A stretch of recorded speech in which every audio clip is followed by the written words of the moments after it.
KPWT, le magazine officiel du Kiteboard Pro World Tour.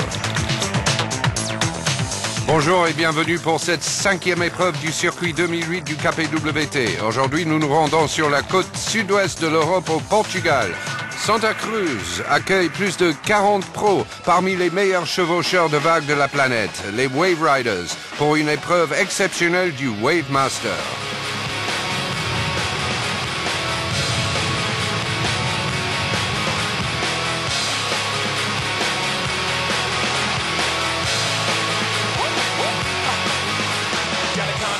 Oui, bienvenue au pays des vagues et des plages infinies. Le Portugal se prépare à recevoir une nouvelle étape du Kiteboard Pro World Tour, une épreuve du Wave Master qui s'intègre dans le plus grand des événements de cette discipline, l'Ocean Spirit. Santa Cruz est fier de recevoir l'élite du wave riding avec des compétiteurs qui viennent des 4 coins du monde.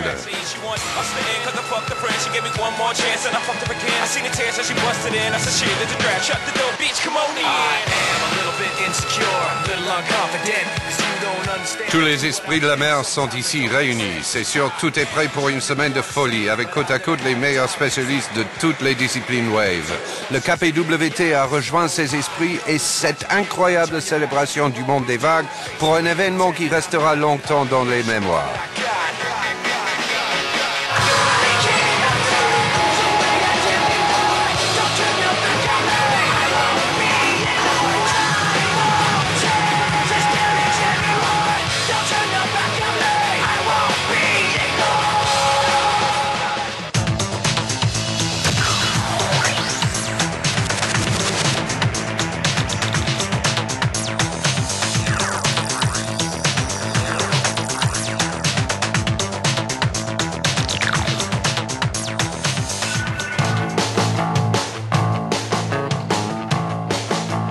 Et il n'y a toujours pas assez de vent pour lancer la compétition de kitesurf.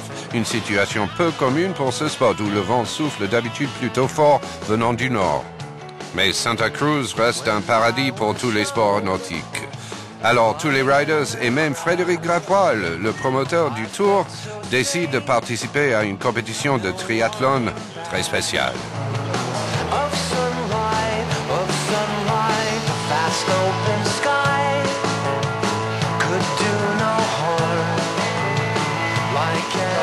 Puisqu'il n'y a pas de vent, nous nous régalons en surf et en bodyboard. J'ai réussi à me qualifier pour les finales, alors nous verrons bien.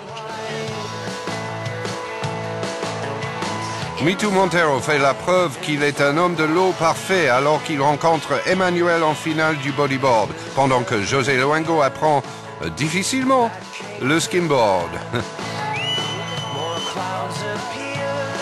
Les meilleurs riders de skimboard se sont aussi donné rendez-vous à Santa Cruz et proposent des figures étonnantes dans les déroulantes avec Mitu Montero qui démontre un tout nouveau talent.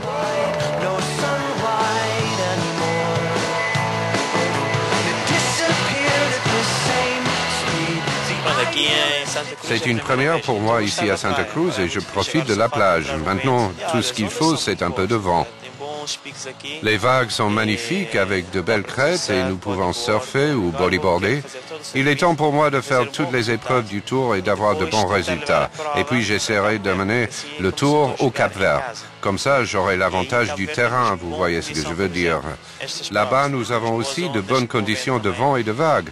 Oui, j'espère que le tour fera bientôt étape au Cap-Vert.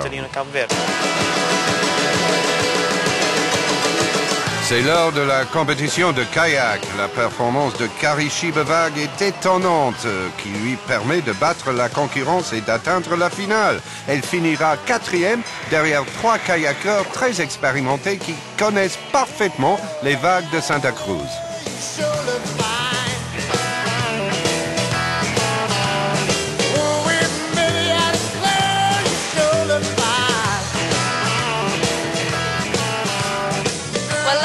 Heureusement, Santa Cruz est vraiment un spot exceptionnel pour le surf. Probablement un des meilleurs spots au Portugal.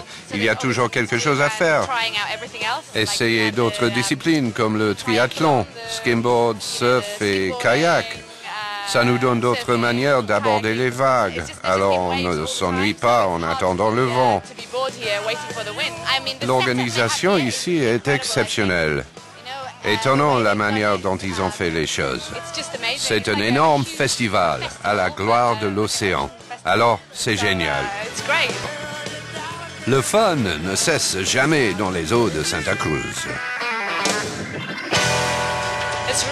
C'est tout bon, ça marche parce que si les conditions ne sont pas là pour le kitesurf, il y a tous les autres sports qui font partie de ce rassemblement. C'est vraiment bien de pouvoir les regarder et de ne pas avoir à attendre sur la plage sans rien faire.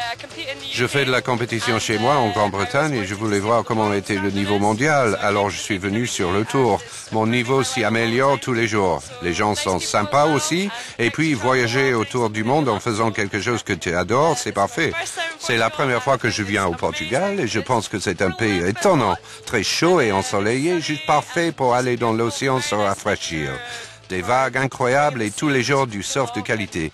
C'est juste trop bête que le vent ne soit pas au rendez-vous. Alors oui, je reviendrai, certainement. So I'll definitely come back.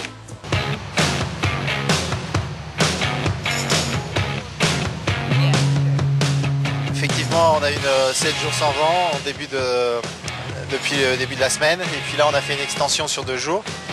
Et premier jour de l'extension avec du vent, 15-20 nœuds, de jolies vagues. Donc c'est parti, l'épreuve est en route. Décollage pour les filles avec Kirsty Jones qui affirme son style dans des vagues puissantes. Et Noah Garcia tient le coup. Buzz et Sudre se qualifient aussi pour le tour suivant. Le vent souffle régulièrement et permet enfin de grands moments de kitesurf.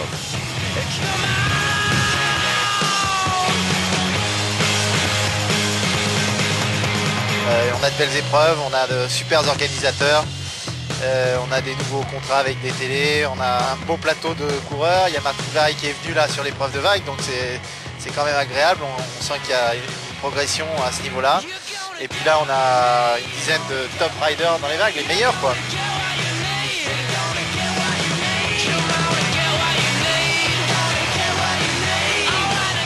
José Luengo attendait le feu vert pour mettre en route son jeu talentueux. Mais il n'est pas le seul dans la zone d'évolution à la recherche de la vague parfaite. Des évolutions qui sont un vrai plaisir pour les yeux. Ces bons vieux Crash le sont aussi.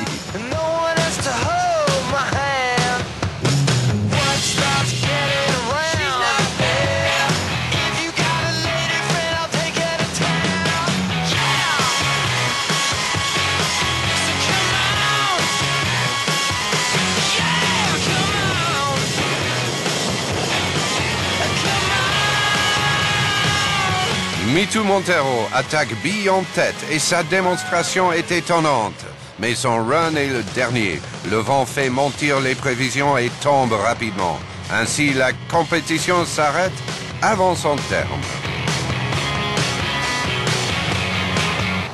On retiendra que les sourires sont restés constamment sur toutes les figures durant une semaine où tous se sont formidablement amusés dans des disciplines pour eux parfois inédites. Après cette étape, Kirsty Jones conserve la tête du classement Wave avec Enoa Garcia et Anya Grielinska pour lui tenir compagnie. Chez les hommes, Abel Lago est l'homme au top, avec Mitu Montero juste derrière et Gianmarco Rivieras en 3e position. Tout va bien. Le kite, je pense qu'il y a une bonne progression. Moi, je suis parti avec 6 riders. Aujourd'hui, on a un super plateau. Quand on va sur les événements, on a minimum 40 riders. Donc, dans l'ensemble, tout le monde devrait être content. Hein. On vit sur la plage toute l'année. Donc, moi, je suis heureux. Au classement général, le jeune Jesse Richmond, 16 ans, a maintenant 2000 points d'avance sur Abel Lago. Antoine Auriol conserve sa 3e place. Chez les filles, le Portugal maintient au sommet Anya Grielinska. Kari Shibavag et Enoa Garcia sont juste derrière, à l'affût d'un faux pas.